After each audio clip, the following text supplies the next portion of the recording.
If you look inside most barns around central Illinois, you'll probably find animals or equipment. A good guess, but for one family in the town of Potomac, it's filled to the brim with agricultural history. Ryan had a chance to check it out, so they must really love their farm history. They do. This, I said, is like the quintessential our town story. It's perfect because even for a city kid like me, tractors, farm implements, and railroad history are all really cool to see in one place. And it's been a lifelong passion for Kenneth Knight. And now he's showing it all off.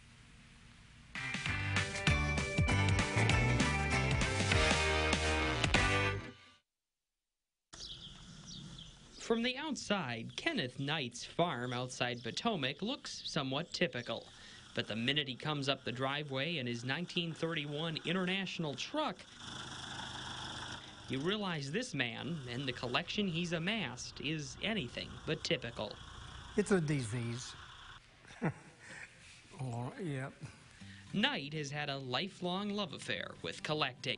A lot of this stuff, after I started, has just showed up.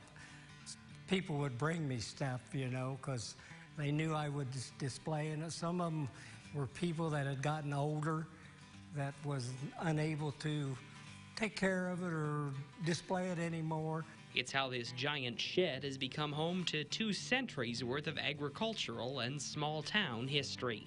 Farming was the big backbone of the industry, you know, years ago, and it still is. In fact, like the history to preserve the older machinery and everything. It's some machinery that you might expect, but some others that seem a bit obscure. I got hog oilers that people used back when they had hogs in pasture to get rid of the lice. Hay fork up there to put hay in the barn, and like I said, the old plows and cultivators machinery and the corn shellers and everything. While the equipment comes from all over, much of it has direct ties to the Knight family and Kenneth's childhood here in Vermilion County.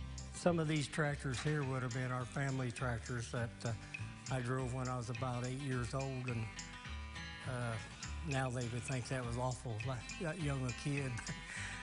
My granddad run the depot in Bismarck, and he was a railroader, and we have pictures of the depot, and they actually is CNI stuff, which is really collectible.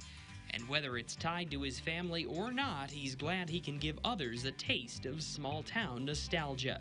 We had a couple last week came through here, and the lady said, oh, well, I just kind of rode along with them because I figured they had old tractors and old plows and discs and stuff, and she came in here and seen it, and when she got ready to leave, she thanked me for what I had, and she really enjoyed it.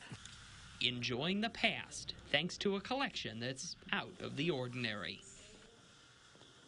Collection of hog oilers. Oh, yeah.